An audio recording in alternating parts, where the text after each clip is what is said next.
Hey guys, Jarek and Komodo here, going to be doing some more Black Ops 3 beta. This time I'm going to be playing some Team Deathmatch on the map Hunted. I really like this map. It's got the usual Treyarch 3 lane type thing, but it has a river going through the middle that you can swim through, and it makes for really good flanking approaches. And in my experience, swimming in that river is usually pretty safe, but you can drown.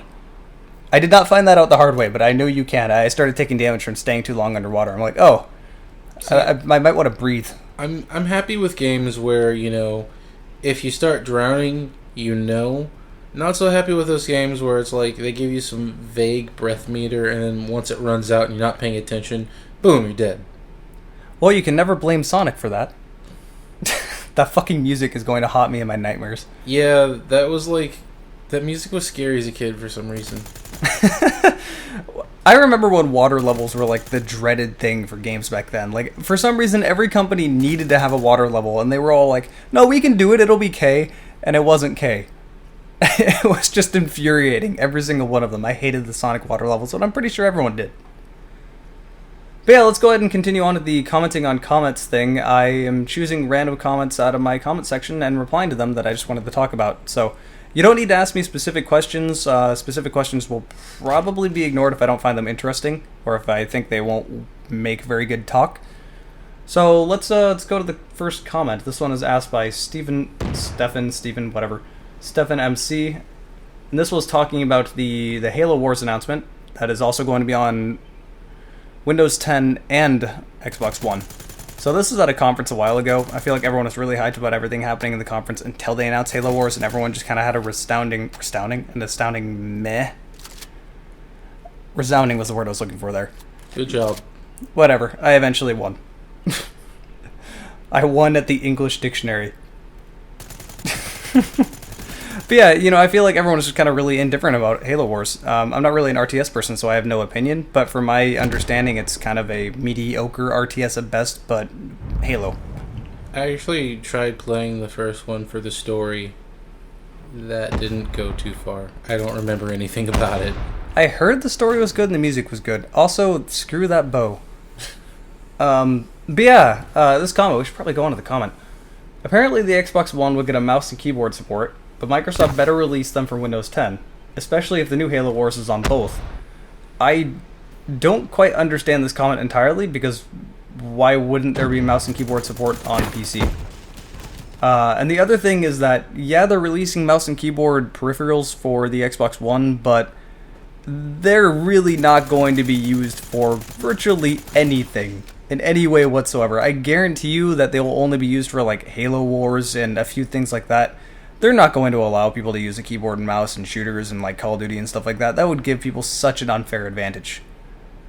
Like, I understand that there's a huge amount of aim assist when it comes to Call of Duty.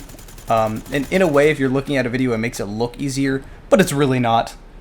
I'm sure you'll definitely agree with that, but I mean, you used to mostly play on consoles back in the day, and switched over to the glorious PC Master Race about, I don't know, 3 years ago? Was it something like that?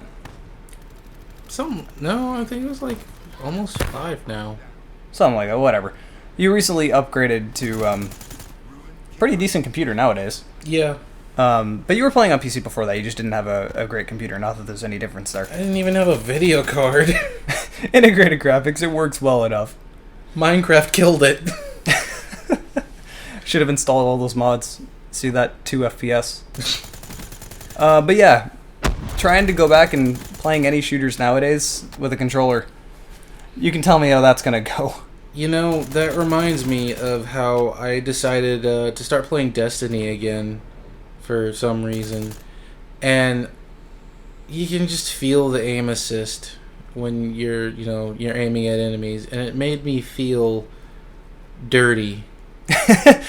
It kind of does, because it's like on PC that's essentially cheating. Yeah, like it's that like would basically be aim. It's like aimbot's stupid cousin.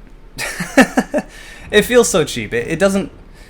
See, when I'm watching gameplay online of like a multiplayer game and it's like Call of Duty or something, I look at it and it's console gameplay and I go, I'm not impressed. Aim assist, like, it entirely invalidates the entire gameplay, and that goes for my own gameplay too. You know, typically the way I play is by getting the flank on people, so even if I was using a controller or mouse, it kind of wouldn't matter. I usually try to win by having more knowledge of the game rather than just twitch shotting, so I guess it doesn't really count that much. But at the same time, that aim assist on console, you really don't need to be good at aiming on PC. Or, I'm sorry, on PC you need to be amazing at aim.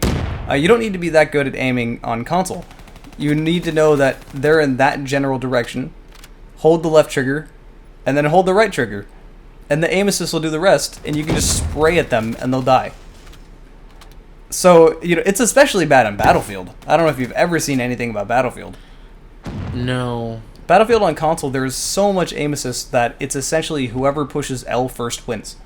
L? L, as in the left trigger. Isn't that aim down the sights? Yes. Oh, The aim assist is so bad. Okay, so here, I'm going to talk about the game. I got all of my kill streaks here. I like this thingy. I'll probably stop using it once I... God, the wraps. The wraps are amazing. I'll talk about that in a second. This thing is fun. It's like the Dragonfire in Black Ops 2. It's pretty effective. I also threw out the carpet bomb thing, which I would assume would be like the stealth bomber in the previous game. It's not as good. It doesn't kill people if they're inside anymore. In fact, I actually stopped using it because it didn't feel very effective at all. But the wraps, those little rolling, they're not little at all. Those mine things, they're about as tall as your chest and wider than you are. They're massive rolling bombs that will lock onto you and make this horrible shrieking noise before making a massive explosion. Yeah, these things are amazing. That seems kind of much. I mean... It's a kill streak. But, like, they have the RC... Or not RC... Whatever the hell it is. The little bomby thingy back again, don't they? The little bomby thingy? The flying RCXD. Yeah, but that's like... These are automated. You don't have to control them. Oh! Yeah, they drop a bunch of them on the map at once. They're essentially... Okay, never mind. That's cool. They're like toned down attack dogs, except for horrifying. I wonder if there's... I don't even know if attack dogs are back in this game. I'd be disappointed if they weren't. I hope Swarm is back as well. Like, all the higher kill streaks in Black Ops 2 were just probably the best kill streaks out of any Call of Duty game. I'd be willing to bet Swarm is the best kill streak. Because I don't know how much you saw of that. Swarm? It was the... It had a bunch of attack drones flying around in the sky. Yes, I've seen Swarm. Yes. I've been the victim of Swarm. See, when that first started happening to me when I played Black Ops 2, I didn't know what was happening because I joined into a game and suddenly I'm exploding. So I didn't get the warning of, like, warning there's a swarm happening. It was just suddenly the sky is falling and I'm dead numerous times over. Swarm is basically, you'd better hope you spawn inside. Yeah, because you can't get inside. Also, my comment here, double drop shot cunts. I really wish they would patch out drop shotting. It seems a little bit slower now, thankfully, because drop shotting is just stupid, and it doesn't seem to be as much of a problem with all the boosting and all the crouch sliding and all that stuff. But hey, went 32-4, pretty decent game. Hope you guys have enjoyed it, and I'll see you next time.